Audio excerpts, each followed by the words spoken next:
रेशम के कीड़े को जिंदा उबालकर रेशम कैसे निकाला जाता है और एक मादा रेशम के कीड़े कितने अंडे को जन्म देती है, तो चलिए जानते हैं रेशम बनने की पूरी प्रोसेस। दोस्तों, रेशम के कीड़े शहतूत के पेड़ के सिल्क वर्म के नाम से भी जाना जाता है। इनके वजन का 5वां हिस्सा रेशम होता है। रेशम की चीन में प्राचीन समय से ही खेती की जाती है और तब से दुनिया भर में यह कारोबार किया जा रहा है। रेशमी कपड़े का उपयोग कई तरह की पोशाकें बनाने के लिए किया जाता है और भारत चीन के बाद विश्व में रेशम का दूसरा सबसे बड़ा उत्पादक है। दोस्तों, रेशम के कीड़े सिर्फ 2 या 3 दिन तक ही जिंदा रहते हैं। एक मादा रेशम के कीड़े शहतूत की पत्तियों पर 300 से 400 अंडे को जन्म देती है। हर एक अंडे से लगभग 10 दिनों में एक नन्हा मादा कैटरपिलर निकलता है।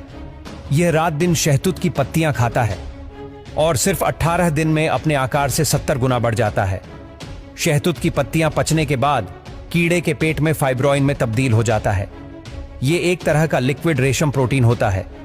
यह कीड़े की 2 ग्लैंड में जमा होता है। फिर लगभग 30 से 40 दिन में नॉर्मल और एक्टिव ग्रोथ के लार्वा पहले लंबा होता है और फिर सुस्त होकर गोल मटोल हो जाता है। अब 3 दिन तक लगातार अपने सिर को इधर उधर हिलाकर यह अपने चारों ओर अपनी लार ग्लैंड द्वारा डिस्चार्ज मटेरियल से एक लंबे धागे का घोल बनाता है, जिसे कोकून कहते हैं।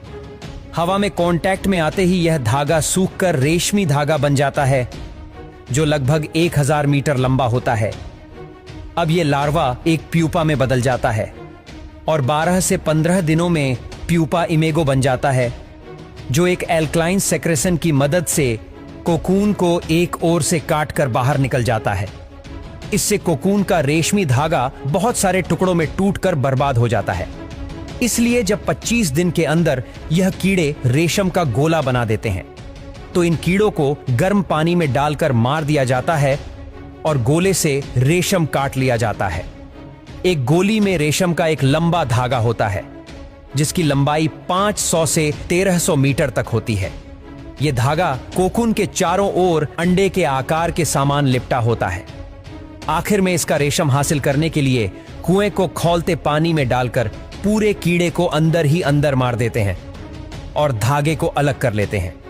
इस तरह से रेशम के कीड़े से रेशम बनता है और इसके बाद इन रेशम के धागों की मदद से कपड़े जैसी चीजों को बनाया जाता है। तो ये तो हमने जान लिया कि रेशम का कीड़ा अपने रहने के लिए अपने ही शरीर पर गोले के आकार का घर बनाना शुरू कर देता है और उसके गोले से रेशम बनाया जाता है। लेकिन आपको यह भी बता दें कि अगर इस कीड़े को और भी बढ़ने दिया जाए तो यह कीड़ा तितली के रूप में बदल जाता है। वैसे दोस्तों,